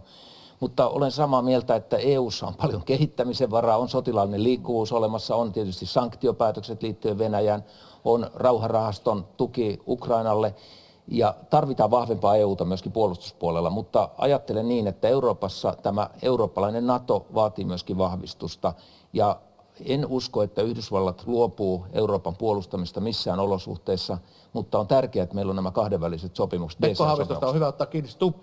Onko tämä keskustelu palaamassa jälleen Niinistölle? Ja jälleen, mä oon naurattanut, tämä on 3. kerta, kun viittaan Niinistöön näin, mutta tämä kysymys tuli vielä, niin Niinistö puhui tästä eurooppalaisesta NATOsta ja hänelle naurettiin. Ollaanko me kierretty ympyrää ja ollaan palaamassa? Hän on täysin oikeassa, on itse myös nostanut esille sen, että meidän pitää valmistautua siihen skenaarioon, että Yhdysvallat eivät ole yhtä vahvasti mukana NATOssa kuin aikaisemmin, mutta saanko vielä problematisoida askeleen? Jossain vaiheessa puhuttiin tässäkin porukassa niin sanotusta pahan akselista. Ja sinne me pistettiin Kiina, Venäjä, Iran ja Pohjois-Korea. Mä halusin vähän opponoida sitä tulokulmaa, koska Kiina on enemmän alueellinen ja muutoin vakauttaja. Kiina ei halua nähdä itseään tässä porukassa, koska Iran, Venäjä, Pohjois-Korea on riskejä. Sitä paitsi Kiinan geopoliittiset intressit ovat tänä päivänä erilaiset kuin Venäjän, esimerkiksi Korean niemimaalla. Kiina haluaa nähdä itsensä Yhdysvaltojen kanssa isona pelaajana juuri nyt. Ja tässä on ehkä sellainen pienen toivon kipinä, koska pidäke ja voiman tasapaino on loppupelissä se, joka piti huolen siitä, että 3. maailmansotaa ei syttynyt kylmän sodan aikana. Sari Essayah, entinen europarlamentaarikko ja tämän tentin ainoa jäsen, joka istuu TP-UTVassa, mutta jatka tätä keskustelua, provoisoin siitä, kun me puhutaan, että EU on paperitiikeri, mutta vaikka miten istut TP-UTVassa, niin Suomi se vasta melkoinen paperitiikeri onkin. Täällä on reilut 5 miljoonaa ihmistä, niin luullaanko me joskus vähän liikoja, että me täällä ohjailemme näitä? Ei, kyllä me toimimme ihan oikealla tavalla ja nyt ajattelen esimerkiksi sitä, että tasavallan presidentti Sauli Niinistö oli yhteyksissä Kiinan presidentti Xihin ja katson, että tässä on ihan selkeästi juurikin ymmärretty, niin kuin Alex tässä hyvin sanoi, että Kiina on tällä hetkellä se pidäke, joka pystyy Venäjän aggressiota todennäköisesti ainoana hillitsemään. Ja myöskin EU:ssa EU-johtajat ovat yrittäneet pitää myös Kiinan kanssa yhteyksiä yllä juuri tämän takia. Eli Kiina on tässä nyt tietyllä tavalla pelin paikalla ja pystyy hillitsemään Venäjän toimintaa ja Venäjän aggressiota todennäköisesti ainoana tässä tilanteessa. Ja siksi on tärkeää, että me jatkamme Ukrainan tukemista, pysymme Ukrainan tukena ja osoitamme sen, että Venäjälle ei tällä suunnalla ole olemassa mitään ymmärrystä tai jonkinlaista tietä, että tällä aggressiolla saataisiin aikaiseksi, että voitaisiin seuraavaksi hyökätä jonkun muun suvereenin valtion kimppuun ja lähteä ottamaan alueita nyt haltuun. alkaa riittää, kiitoksia. Kyllä, mutta tämä on äärimmäisen tärkeää ymmärtää tässä globaalissa pelikentässä, että ketkä ovat niitä pidäkkeenpitäjiä. Nyt siirrytään seuraavaan puhujaan, joka täällä on Li Andersson viitannut pitkään ja sitten vielä Olli Rehnille puheenvuoro siihen aivan. Pakko kommentoida vielä ehdokas Halla-ahon. Kovin suuri näyttäisi olevan tarve selittää tätä Trumpia parhaimpaan päin, mikä minun mielestäni on yllättävää ottaen huomioon, minkälaisia analyysejä esimerkiksi Yhdysvalloissa tällä hetkellä esitetään, jossa se yleinen käsitys on se, että Trumpin kakkoskaudesta ei tule samanlaista kuin ensimmäisestä. Hän on paremmin valmistautunut, hänellä on suunnitelmia virkakunnan vaihtamisesta paljon laajamittaisemmin. Nyt nähdään esimerkiksi Christine Lagarde varoittanut siitä, mitä Trumpin uudelleenvalinta tarkoittaa Euroopan näkökulmasta. Ja tämä tarkoittaa kyllä sitä, että jos EU on paperitiikeri, niin silloin me olemme suurissa vaikeuksissa. Me tarvitsemme vahvaa Eurooppaa silloin. Me emme voi ripustaa meidän turvallisuuttamme Yhdysvaltojen varaan, vaan pitää huolehtia siitä, että eurooppalaisessa yhteistyössä me täällä olemme valmiita hoitamaan meidän omia asioitamme.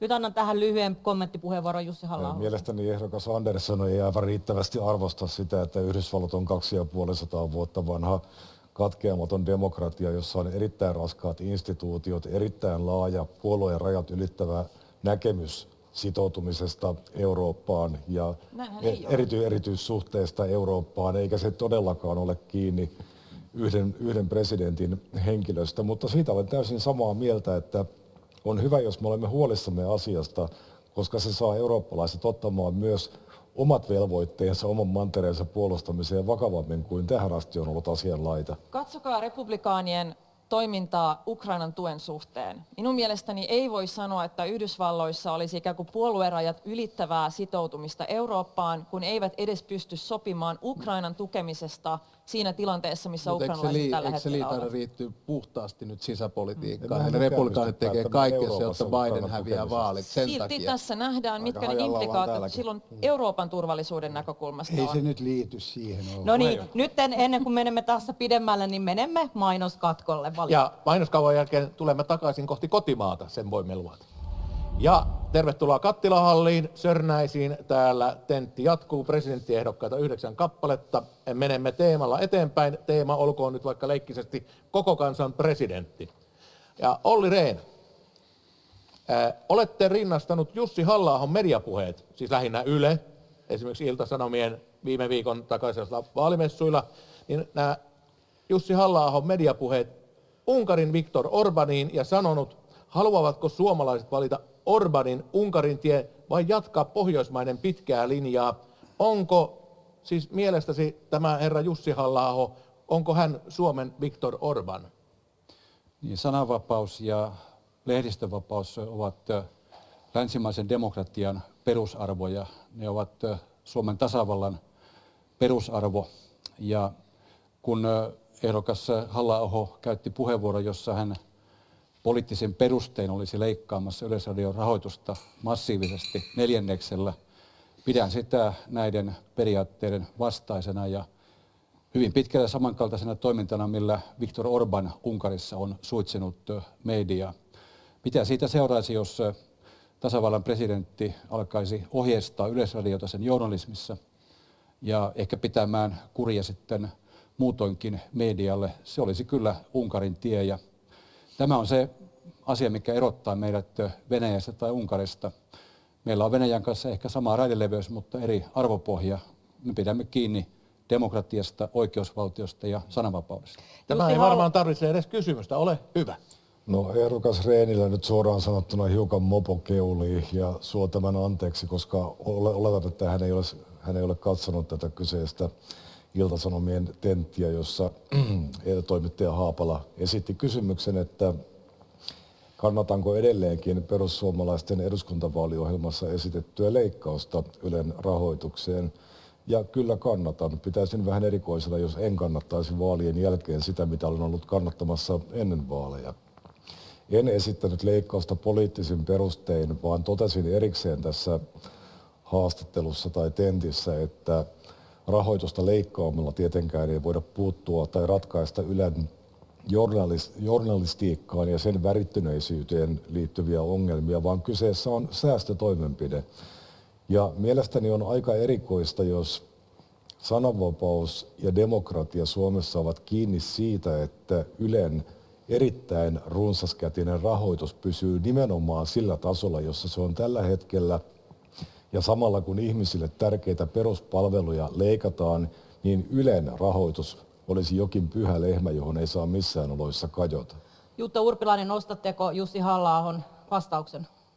Niin mä luulen jotenkin, Jussi, että tämä taitaa olla semmoinen musta piste sulle, että vapaan median haastaminen. Ja tässä on paljon samaa, mitä itse asiassa, miten Venäjä toimii. Että ajetaan kansalaisia vastakkain, haastetaan instituutioita, haastetaan myöskin vapaata mediaa. Ja kyllä mä ajattelen niin, että jotta me voidaan olla ulkoisesti vahvoja, niin meidän täytyy olla sisäisesti yhtenäisiä ja eheitä. Ja pitää kiinni meidän arvoista, johon kuuluu demokratia, oikeusvaltioperiaate ja myöskin sananvapaus ja lehdistönvapaus. Et sen takia ainakin mulle tämä on niin tosi tärkeä osa isänmaallisuutta ja suomalaisuutta. Pekka Haavisto, nostitte myös käden ylös tähän aiheeseen. Joo, mä ajattelin nähdessäni Jussi Halla-ahon kommentin, niin ajattelin, että ensinnäkin tämä on kysymys, joka ratkaistaan parlamentaarisesti, että sitä ei presidentit onneksi päätä. Mutta sitten toinen ajatus, joka tuli heti mieleen, että jokaisessa maassa on media, jos ei se ole oma, niin se on jonkun vieraavallan media. Yle on meille erittäin tärkeä tämmöisessä kriittisen turvallisuusuhkien maailman oikean tiedon tuottajana ja myöskin erittäin tärkeää esimerkiksi siinä, että se julkaisee venäjänkielisiä uutisia meidän venäläisvähemmistölle, pitää heidät poissa väärän informaation piiristä. Ylellä on tässä tilanteessa suuri tehtävä. Ja jatkokysymys tähän tietenkin, että entäs muu media? Muu media on kyllä kärsii melko lailla rahoituksen puutteesta ja esimerkiksi keskisuomalaisen toimitusjohtaja Kangaskorpi puuttui tähän samaan asiaan oikeastaan, mihin Halla-ahokin puuttui. Eli onko meillä sillä tavalla, että yksi Yle takaa tämän, mutta entäs koko median moniarvoisuus? Olet oikeassa siinä, että median moniarvoisuudesta on pidettävä huolta ja tässä kampanjakiertoilla tulee tämä paikallislehtien merkitys myöskin valtavan merkityksellisenä vastaan. Niihin uskotaan, niihin luotetaan ja niiden toimintaa pitää jatkaa joko verkossa tai printtimedian. Li Andersson. Niin mä ehkä niin liittyen tähän Jussin puheenvuoroon, tässä ihan äsken sanoit, että rahoituksen leikkauksella ei ratkaista sellaisia ongelmia, kuten Yleisradion tiedonvälityksen poliittinen värittyneisyys. Minusta tämä on oikeastaan se iso ongelma, että Suomen kaltaisessa pienessä maassa meidän turvallisuuden ja sisäisen luottamuksen kannalta aivan olennaista on juurikin tämä luottamus. Myöskin luottamus meidän median toimintaan, tiedonvälityksen riippumattomuuteen. Ja tämmöinen Yleisradion uutistoiminnan tai minkä tahansa median uutistoiminnan väittäminen poliittisesti värittyneeksi asettaa ikään kuin kyseenalaiseksi, langettaa epäilyksen varjon tämän tiedonvälityksen ylle tavalla, joka on erittäin mun nähdäkseni tuhoisa nimenomaan yhteiskunnallisen luottamuksen mutta mennään eteenpäin, ei tämä mikään Ylententti, luoja paratkoon voi mutta olla. Tämä pätee mihin tahansa mediaan, siis jos väitetään, että on poliittisesti värittynyt. Joo, mutta viikon takaisesta lähti Alexander Stubbin AY-kommenteista lähti myös jatkokeskustelu Ilta-Sanomien vaalimessuilta, ja kysymys on tästä vastakkainasettelusta, Suomen yhtenäisyydestä, eli hallituksen ja työmarkkinoiden rajusta kohtaamista poliittisista lakoista vielä. Alexander Stubb, oletko vielä sitä mieltä, niin kuin sanoit viime tiistaina, että et puuttuisi poliittisiin lakkoihin? Olen sitä mieltä, että jotka ovat Petteri Orpon hallituksen ohjelmassa. Tässä on pieni déjà vu, Timo. Joo, niin on, eli mutta lähtökohta, totean sen, minkä totesin silloin, eli tasavallan presidentin tehtävä ei ole puuttua työmarkkinatilanteeseen tai olla missään muodossa työmarkkinaosapuoli. Voinko muuten lisätä, Timo, tuossa yhden pointin vielä Yleisradiosta? Oli yksi asia, jota ei käsitelty, joka liittyy tasavallan presidentin tehtävään, nimittäin huoltovarmuus. Ylellä olisi tiukan paikan tullen sodan kohdalla erittäin tärkeä huoltovarmuusrooli, mutta siis vastaus on, en puuttuisi tasavallan presidenttinä työmarkkinakiistaan. Mutta et myöskään halua rajoittaa työtaisteluoikeutta poliittisia lakkoja. Minä uskon Suomen nykyiseen perustuslakiin, jossa on muun muassa kokoontumisen yhdistymisoikeus. Harri Harkimo sanoi ennen tätä tenttiä, että jos ei hän saa tässä puheenvuoroa tässä AY-kysymyksessä, hän rupeaa kiljumaan suurin piirtein. En rupea kiljumaan, mutta mä olisin halunnut puheenvuoron tuossa Yleisradiosta. Tässä puhutaan ensinnäkin lyhyesti Yleisradiosta. Eihän Yleisradio häviä mihinkään, kun siellä on 3-4 kanavaa. Nyt jos sieltä otetaan 20% pois, niin ei se kavenna sitä Yleisradion valtaa mitenkään. Se on ihan höpöpöppö. Kyllä Halla-aho voi haluta sen 25% pois, jos hän haluaa siitä. Ei se poista Yleisradioa.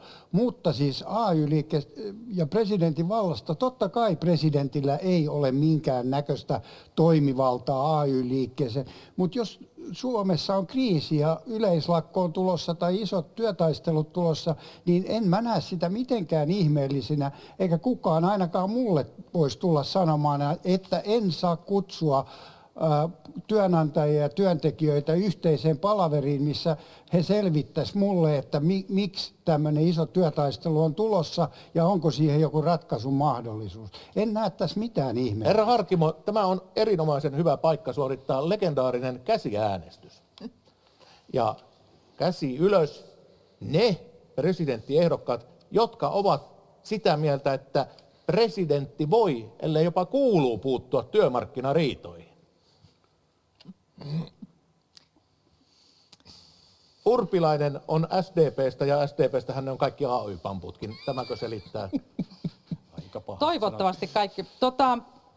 Mä näen niin, että suomalaisessa yhteiskunnassa ollaan nyt rikkomassa jotain sellaista, mitä ei tiedetä, miten se tullaan korjaamaan. Et me ollaan aina hoidettu tässä maassa asiat sopimalla. Me ollaan aina kyetty laittaa yhteen etuomaa edelle ja tulemaan toisiamme vastaan. Ja nyt me ollaan ajautumassa pahimmassa tapauksessa pahimpiin työtaisteluihin toisen maailmansodan jälkeen tässä yhteiskunnassa. Me rikotaan jotain sellaista, mitä me ei tiedetä, miten korjataan. Ja mä pidän tätä tilannetta hyvin vakavana ja sen takia koen, että tasavallan presidenttinä voisin kutsua työmarkkinaosapuolet, miksei myös hallituksen keskustelu, jossa vetoaisin sopimisen puolesta. Mutta toinen esimerkki liittyy siihen, että jos meillä on maassa ministeri, joka käyttää ammattiyhdistysliikkeestä käsitettä mafia, niin kyllä minun mielestäni se on jotain sellaista kielenkäyttöä, johon myöskin tasavallan presidentti voi puuttua. Eli todella kokisin tämän kansakunnan kannalta keskeiseksi kysymykseksi. Jussi Halla-aho, tekin pyysitte puheenvuoroa ja nyt kun tässä puhuttiin ministeristä, joka käyttää sanaa mafia AY-liikkeestä ja hän tulee perussuomalaisista, niin voittekin ottaa tässä kohtaa puheenvuoron. No, me olemme kuulleet AY-liikkeen tiettyjen järjestöjen taholta sellaista puhetta, että erilaisilla AY-liikkeen toimilla on nimenomaan tarkoitus murentaa perussuomalaisten kannatusta, ja kyllä minä otan sen poliittisena hyökkäyksenä, ja silloin voidaan kysyä, että ovatko tällaiset järjestöt enää jäsentensä eli työntekijöiden asialla vai onko niistä tullut poliittisten puolueiden jatkeita. Tähän varsinaiseen kysymykseen minun mielestäni tasavallan presidentti menee tonttinsa ulkopuolelle, jos hän alkaa asettua osapuoleksi, niin kuin ehdokas Stubb sanoi, ja jos hän ryhtyy ottamaan kantaa yksittäisiin toimenpiteisiin.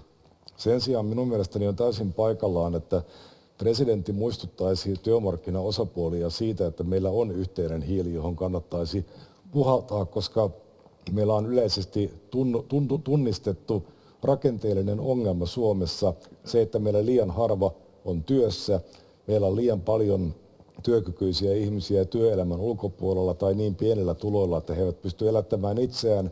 Ja tästä seuraa se, että tämä yhteiskunta toimii velkarahalla ja näin ei voi loputtomiin jatkuu. Kiitoksia Halla-aho. Mä vaan sanon, kun ohjaaja jo huutelee, että kohta mennään mainostavalle. Me vähän aikaa nyt ylitetään ja säästämme seuraavalta jaksolta, että keretään ottaa tähän, mutta täsmällisen lyhyet näkemykset, ei maailman parannus. Otetaan sieltä kierros Li Anderssonista eteenpäin. On kysytty meidän lapsuuden lemmikeistä, meidän lempibiiseistä ja lempipullista, niin kyllä mä nyt ihmettelen sitä, jos me emme voi ottaa kantaa ja kertoa näkemyksiämme suomalaisen hyvinvointivaltion tulevaisuudesta, lakko-oikeudesta, työmarkkinatilanteesta, jotka ovat järkyttävän suuria kysymyksiä tämän kaltaisessa maassa, jossa ammattiyhdistysliike on ollut keskeisessä roolissa luomassa Suomesta sellaista hyvinvointivaltiota, mitä se tänä päivänä on. Myöskin luomassa niitä työelämän pelisääntöjä, mitä me tällä me ollaan kohti mainostaa. Olli Rehn.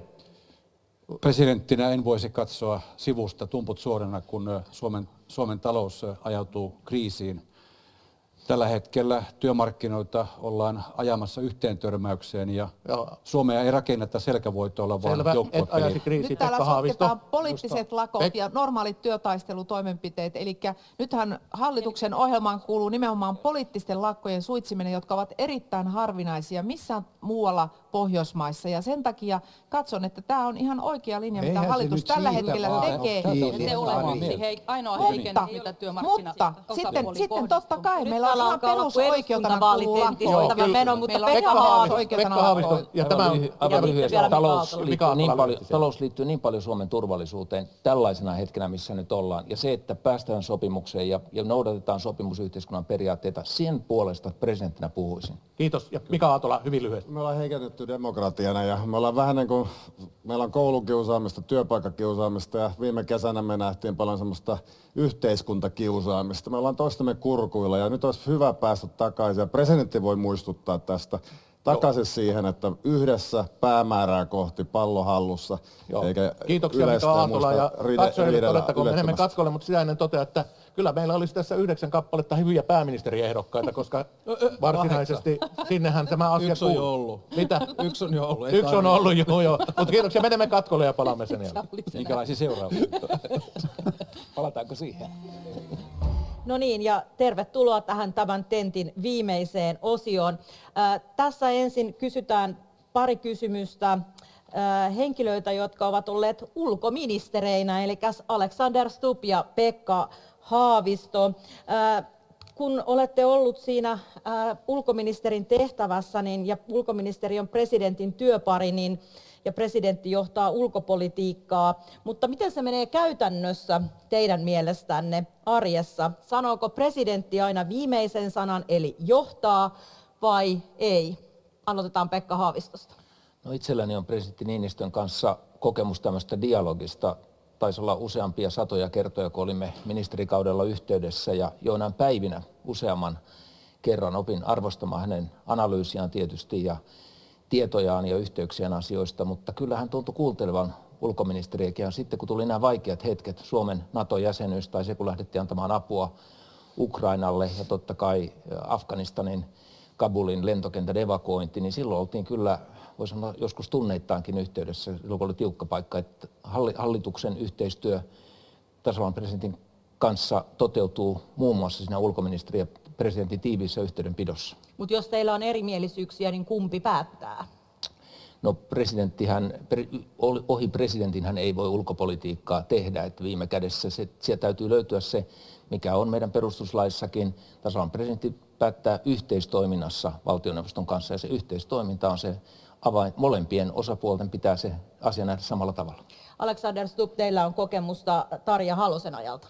Joo, meillä oli oikein hyvä suhde ja siinä on oikeastaan 2 ulottuvuutta. Että se ensimmäinen on se vähän niin kuin virallinen dialogi, josta Pekka puhui, joka oli muistaakseni perjantaina heti EU-ministerivaliokunnan jälkeen, jolloin enemmän sparrattiin, käytiin läpi ehkä 4-5 eri asiakohtaa ja analysoitiin. Joskus oli myös sitä, että kerrottiin, mitä ulkoasian neuvostossa tapahtui. Ja toinen oli sitten se kriisiajan toiminta ja ehkä siinä kaikista läheisin hetki oli silloin, kun välitin rauhaa Georgian sodassa elokuussa 2008, niin silloin soitimme jatkuvalla syötöllä toinen toisillemme. Ja tietysti sama suhde on sitten myös pääministerillä suhteessa presidenttiin. Ehkä se dialogi on vähän pienempää, mutta kyllä se yhteistoiminnassa aina menee, että joskus kun lukee, sanotaanko lehdistä mukamas erimielisyyksistä, kun on ollut itse huoneessa, niin näkee, että kyllä sieltä se konsensus aika helposti yleensä löytyy, mutta se on presidentti, joka johtaa sitä ulkopolitiikkaa. Hyvä. Käydään tiivis lyhyt kierros kaikkien kanssa, nimittäin nyt joka tapauksessa maaliskuun 1. päivä Sauli Niinistö ei ole enää tasavallan presidentti, vaan se on joku teistä. Ja aloitetaan Sari Essayah. Miten vaikea Sauli Niinistön suuret saappaat on täyttää? Hänen kannatusluvut olivat liki pohjoiskorealaista tasoa, jos nyt tällainen leikinlasku sallitaan, mutta korkeat yhtä kaikki. Hän on ollut pidetty ja näin poispäin. Miten lujille tämä Niinistön saappaiden täyttäminen ottaa? Kauanko kestää seurata presidentiltä, että hän on niin sanotusti sinut tässä asiassa? Jokainen presidentti tekee sitä työtä omalla persoonallaan ja myöskin sitten siinä ajassa, jossa on. Eli tietenkin sitten tasavallan presidentillä on edessään uudet haasteet, uusi turvallisuuspoliittinen tilanne, muun muassa 3 sellaista tärkeää isoa muutosta. Eli ensinnäkin se, että minkälainen NATO toimia Suomesta tulee. Sitten toinen iso muutos, miten EU muuttuu, EU-laajentuminen, Ukrainan tuleminen EU:n jäseneksi, millä tavalla Euroopan turvallisuusjärjestelmät muuttuvat. Ja kolmanneksi nämä globaalit suuret muutokset, eli esimerkiksi YK-järjestelmän ja koko tämän sääntöpohjaisen monenkeskisen järjestelmän muuttuminen. Nämä on esimerkiksi... Mä kysyn ihan vaan semmoisen maalaismiehen kysymyksen, että miten Niinistön suuret saappaat täytetään ja kauanko se kestää, kunnes sanoin, että jokainen tekee omalla persoonallaan siinä ajassa ja niissä haasteissa, ja mainitsin 3 haastetta, jotka ovat edessä tulevalla presidentillä. Mutta eikä tehdä tästä pitkää luentoa, koska meillä ei ole siihen enää aikaa. Joo, siis lyhyesti. Mehän aloitamme ulko- ja turvallisuuspolitiikassa uuden aikakauden, koska me olemme sotilaallisesti liittoutunut. Ei kannata edes pyrkiä Sauli Niinistön suuriin saappaisiin. Selvä. Urpilainen. No, mulla on vähän kokemusta siitä, että aloittaa naisena jossain tehtävässä, jossa edeltäjä on suurisaappainen mies. Eli SDP-puheenjohtajana oli ensimmäinen nainen Eero Heinäluoman jälkeen. Ja kyllä mä ajattelen niin, että jokaisen pitää tehdä siitä presidenttiydestä oman näköinen. Ja uskon, että itse olisin aktiivinen maakuntien kiertäjä, ihmisten kohtaaja, mutta myöskin kansainvälinen toimija, koska mulla on syntynyt laaja kansainvälinen verkosto komissaarin työssä. Selvä. Olli Rehn. Pysy vastaavasti tiiviydessä kuin Jutta. Mulla on kokemusta siitä, että joudun liian isoihin saappaisiin. Melkein kaikkiin tehtäviin on joutunut sillä tavalla ja aina sitten on kuitenkin ne jalat ja saappaat kohdanneet. Aika usein tulee vastaan se, että olen tehnyt taloutta ja rahapolitiikkaa viime aikoina. Se on ihan totta sinänsä. Jos katsoo Suomen historiaa, niin Risto Ryti oli 25 vuotta Suomen Pankin pääjohtaja. Kiitos. Mauno Koivisto, Suomen Pankin pääjohtaja, Sauli Niinistö, valtiovarainministeri. Nyt on puhe sinusta ja mennään eteenpäin, meillä loppuu aika. Palasin juuri minuun, eli he ovat olleet talouspoliitikkoja, talousihmisiä ja kuitenkin pärjäsivät erittäin hyvin ulkopolitiikan johtajina Suomessa. Selvä. Pekka Haavisto. No, presidentin työpöytä on täysi ensimmäisestä päivästä. Pitää käyttää sitä suhdeverkkoa, jota on olemassa. Pitää käyttää niitä kontakteja, joita on olemassa. Tiettyjä uusia kysymyksiä ottaisin esille, ilmastokysymykset ja tällaiset ehkä nykyistä voimakkaammin. Mutta rauhan kysymys, rauha Ukraina Venäjän välillä tulee olemaan kaikkein haastavin asia. Ja uskon, että sitten kansalaiset antavat tukensa sellaiselle presidentille, joka rauhan puolesta toimii. Mika Aalto. Suomella pitää olla suunnitelma päivästä numero 1, eli meillä on tie eteenpäin ja katse pallossa. Sauli Niinistön perintö se voisi kiteyttää siihen, että Suomi sijaitsee äärimmäisen strategisella paikalla. Jäämeren ja Itämeren välissä ja vieressä on Venäjä. Ja jos me pidämme itsestämme huolta, satsaamme puolustukseen, satsaamme aktiiviseen ulkopolitiikkaan, pidämme yllä näitä suhteita, niin meillä tulee aina olemaan ystäviä Pohjolassa, Naton piirissä, Euroopassa ja kyllä Washingtonissakin. Eli tämä on se perintö, jota pitää niin kuin varjella. Sauli Niinistön saappaat on isot ja eteenpäin täytyy kuitenkin katsoa maailman tapahtumia ja katsoa sitten, että kuka ja miten Mika Aaltolainen pystyy täyttämään. Selvä. Li Andersson. Mä uskon siihen, että ihmisten kunnioitus saa vain tekojen kautta. Eli uskon siihen, että seuraava presidentti joutuu myöskin tekemään kovasti työtä sen ihmisen arvostuksen ja kunnioituksen saamisen eteen. Ehkä sellainen seikka, joka tässä ei ole hirveästi noussut esille, on se, että NATO ei päätä jäsenmaidensa ulkopolitiikasta. Me päätämme itse meidän omasta ulkopoliittisesta linjasta Suomessa myöskin jatkossa. Jokainen varmasti tuo siihen omia painotuksia, mutta on myöskin paljon sellaista, missä meidän pitää huolehtia jatkumosta. Esimerkiksi tämä rauhan rakentamisen ja rauhan välittämisen vahva teema, josta Suomea tunnetaan, josta ainakin itse lähden siitä, että on sitten presidentti kuka vaan, niin näistä yhteisesti sovituista meille tärkeistä asioista myös työ pitää jatkuu vahvana. Kiitos. Jussi Halla-aho ja Niinistön suuret saappaat. No, ennen seuraavaa presidenttiä Suomessa on ollut 12 presidenttiä, joten 11 presidenttiä on täyttänyt edeltäjänsä saappaat. Kukin omalla tavallaan, mutta kuitenkin jälkikäteen arvioituna tyydyttävästi, ja näin tulee tapahtumaan varmasti myös seuraavan vaihdoksen yhteydessä. Harkimo. Joo, jokaisen uuteen työhön, kun rupeaa, on aika monessa eri tilanteessa ollut elämäni aikana, niin se joudut tutustua siihen työhön, mitä sä kuuntelet ihmisiä ja sen jälkeen se lähtee rullaamaan. Ei se mikään helppo asia ole täyttää kenenkään saappaita, mutta kaikki saappaat on aina täytetty ja kukaan ei ole jäänyt ontumaan siihen. Selvä. Tämä kierros tuli päätökseensä joka tapauksessa niin, että kuka ikinä teistä Suomen presidentiksi valitaankaan, niin varuilla pitää olla päivästä 1 varmasti sen pestin loppuun asti. Se on tullut selväksi. Mutta nyt päätämme hivenen kevyempiin tunnelmiin ja olemme valinneet Harry Harkimon täällä ämpäri vastaavaksi, eli Ilta-Sanomien legendaarinen vaaliämpäri on paikalla. Ne valot nyt vaan tänne?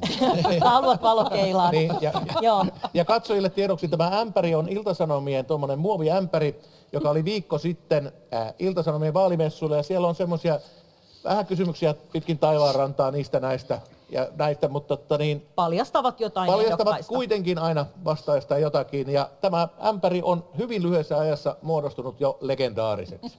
Ole hyvä, Harri Harkimo aloittaa sen, ottaa sieltä yhden kysymyksen ja vie ämpärin eteenpäin Jussi Halla-aholle, joka ottaa sitten seuraavan kysymyksen näin. Mitä teet ensimmäisenä, kun pääset kotiin pitkän työpäivän jälkeen? Mulla on 2 pointtia siihen. Ensinnäkin mä työnnän pään jääkaappiin ja katon, mitä siellä on syötävää. Seuraavaksi mä menen sohvalle makaamaan. Hyvä. Mistä noin 3 sormea tuli alle? Pidätkö sen? Joo, ja kukin ottaa sen vastauksen Säkin itselleen. tajusit. Hyvä, Alex. Ei huono. Ei ollut. Luenko ääneen? Joo, lue äänen. Se oli keskisormi siinä. Uskotko maapallon ulkopuoliseen älylliseen elämään? Tämä ei oikeastaan ole uskon asia. Meillä ei toistaiseksi ole keinoja todeta, että sellaista maapallon ulkopuolista älyllistä elämää ei olisi. Toisaalta ei ole myöskään viestiä siitä, että sellaista olisi. Mutta Timo on onnellinen. Hän on halunnut saada tämän kysymyksen Tämä on ämpäriin. vaivaa minua päivin öin. Mutta en minä kyllä vastausta saanut tähän. Niin, Anders. Mikä olisi viimeinen ateriasi? Se olisi mieheni tekemä pasta puttaneska. Mikä? Pasta puttaneska. Mitä siinä on? Siinä on chiliä ja anjoviksia ja se on erittäin suolainen. Se ei kuulosta haittaa enää, jos se on mun kauhean viimeinen ateria. Ja oliiveja. Ei kovin terveellinen. Ei Mika kuulosta Aaltola. kauhean hyvältä. Mikäs kysymys tällä kertaa?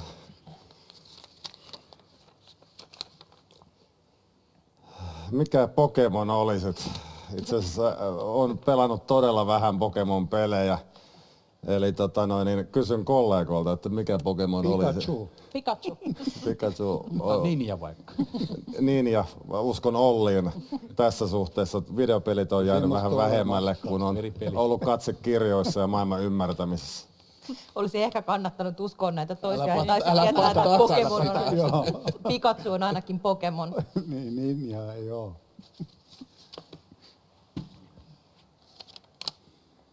Mitä tekoasi häpeät eniten?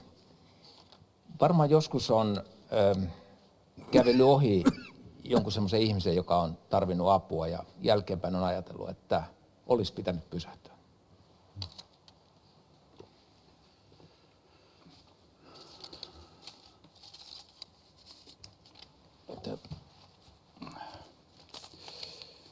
Jaha, tää on vaikea.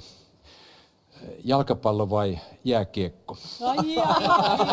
Ai nyt. Molemmat on, Yllätä meidät, yllätä. molemmat on aika nastoja lajeja, mutta futis ei ole mulle mikään harrastus, se on vain elämäntapa. Saanko kysyä, Olli Rehn, yhden kysymyksen? Ette vain napannut omasta taskusta. Pitäisi vaihtaa äkkiä. Jutta Urpila. Okay. Kuinka monta tuntia yössä nukut keskimäärin? Voi. Tämä on näin kampanja-aikana niin ehkä 5 tuntia, mutta ennen presidentinvaaleja niin ehkä 6,5. 6,5. Aika tarkka.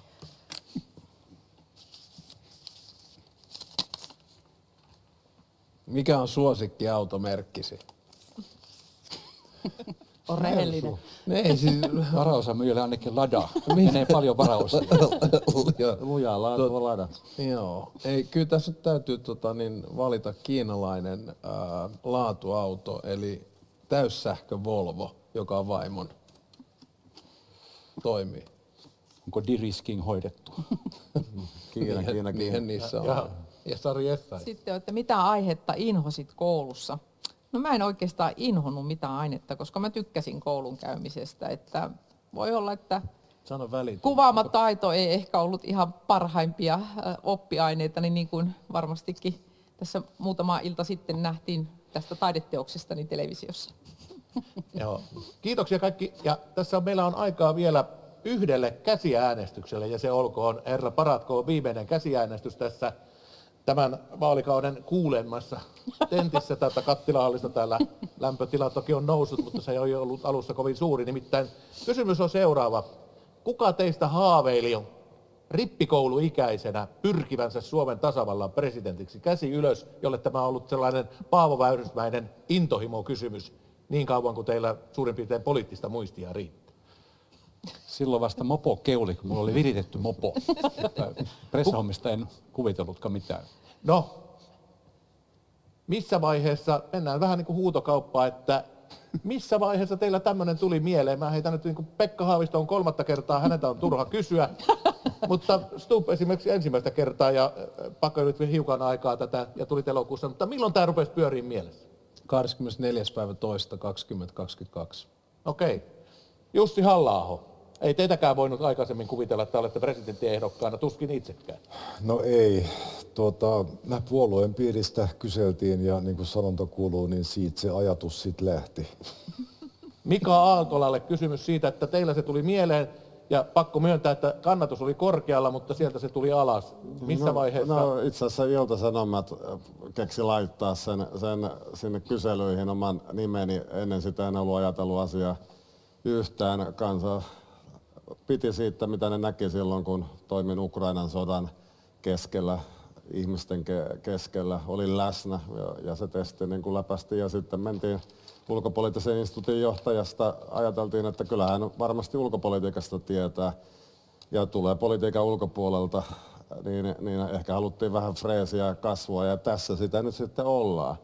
Hyvä. Kollegojen kanssa. Ja minä luulen, että Hannalla on ehkä paras uutinen, joka liittyy kellon aikaan ja tähän No kellon aika on sellainen, että meidän aikamme täällä on tullut loppuun, mutta vaalit jatkuvat vielä. Ennakkoäänestys alkaa siis huomenna ja kovin kiire varmasti vielä presidenttiehdokkailla ympäri Turuja. Tämän jälkeen me lopettelemme täältä. Kiitos kaikille ehdokkaille.